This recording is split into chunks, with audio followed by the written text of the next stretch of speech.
Hi friend, ನಾನು ಇವತ್ತು ಮಾಡ್ತಿದ್ದೀನಿ ಮೆಂತ್ಯ ಪರೋಟ.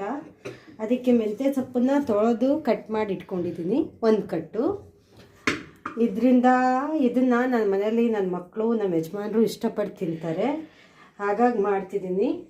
ಇದಕ್ಕೆ ಫಸ್ಟ್ ಇವಾಗ ಶುಂಠಿ ಬೆಳ್ಳುಳ್ಳಿ ತುರಿದಿಟ್ಕೊಂಡಿದ್ದೀನಿ, ಹಾಕ್ತಾಯಿದ್ದೀನಿ. ಸ್ವಲ್ಪ ಜೀರಿಗೆ, ಹಸಿರು ಮೆಣಸಿನ್ಕಾಯಿ, ಆನಿಯನ್, ಈರುಳ್ಳಿ ನೋಡಿ ಹಾಕ್ತಾಯಿದ್ದೀನಿ ಎಲ್ಲ ಅದರೊಳಗೆ.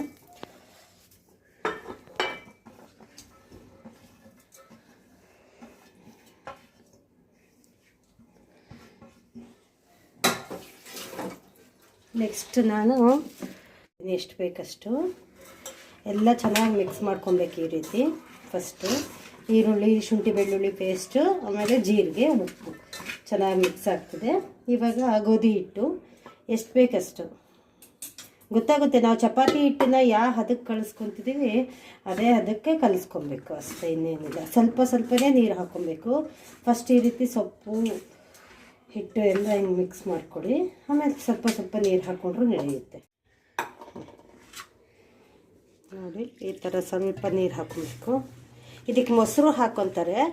ನನ್ನ ಮಗನಿಗೆ ಶೀತ ಇದೆ, ಇಬ್ರಿಗೂ ಥಂಡಿ ಇರೋದ್ರಿಂದ ನಾನು ಮೊಸರನ್ನ ಹಾಕ್ಕೊಂಡಿಲ್ಲ. ಮೊಸರು ಹಾಕ್ಕೊಂಡ್ರೆ ರುಚಿ ಆಗುತ್ತೆ. ಈ ರೀತಿ ಹಿಟ್ಟು ಕಲಸಿ ಒಂದು ಪ್ಲೇಟ್ ಮುಚ್ಚಿ ಇಟ್ಬಿಡಿ ಒಂದು ಅರ್ಧ ಗಂಟೆ. ಅಷ್ಟರೊಳಗೆ ನಾನು ಇದ್ರ ಜೊತೆಗೆ ಒಂದು ಚಟ್ನಿ ರೆಡಿ ಮಾಡ್ಕೊತೀನಿ. ಓಕೆ ನೋಡಿ ಫ್ರೆಂಡ್, ಇದು ಮಾಡ್ತಿದ್ದೀನಿ ಪರೋಟ. ಸೇಮ್ ಚಪಾತಿ ಥರನೇ ಉಜ್ಕೊಬೇಕು, ಆದರೆ ಸ್ವಲ್ಪ ಲೈಟಾಗಿ ಉಜ್ಬೇಕಷ್ಟೆ, ಅಮುಕ್ ಉಜ್ಜಂಗಿಲ್ಲ.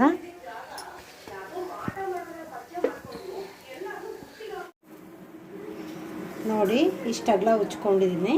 ಈಗ ಬೇಯಿಸ್ತೀನಿ.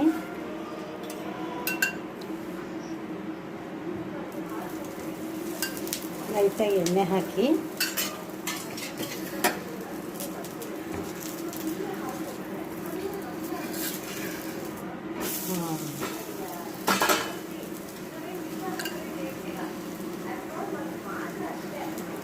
ಇದನ್ನು ಮೊಸರು ಜೊತೆನೂ ತಿನ್ಬೋದು.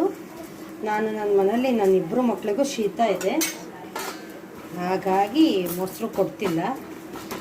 ಚಟ್ನಿ ಮಾಡಿದ್ದೀನಿ, ತೆಂಗಿನಕಾಯಿ ಮತ್ತು ಕಡಲೆದು ಚಟ್ನಿ ಮಾಡಿದ್ದೀನಿ, ಅದನ್ನೇ ಕೊಡ್ತಾಯಿದ್ದೀನಿ.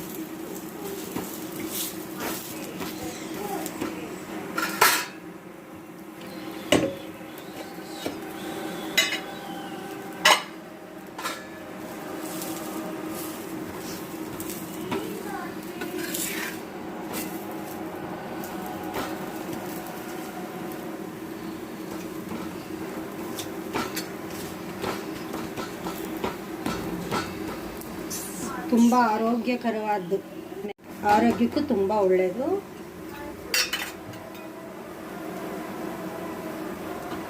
ತುಪ್ಪ ಇದು ಚಳಿ ಇರೋದ್ರಿಂದ ಗಟ್ಟಿಯಾಗ್ಬಿಟ್ಟಿದೆ.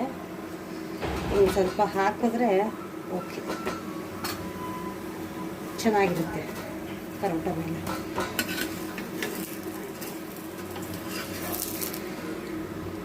ರೆಡಿ ಮೆಂತ್ಯ ಪರೋಟ.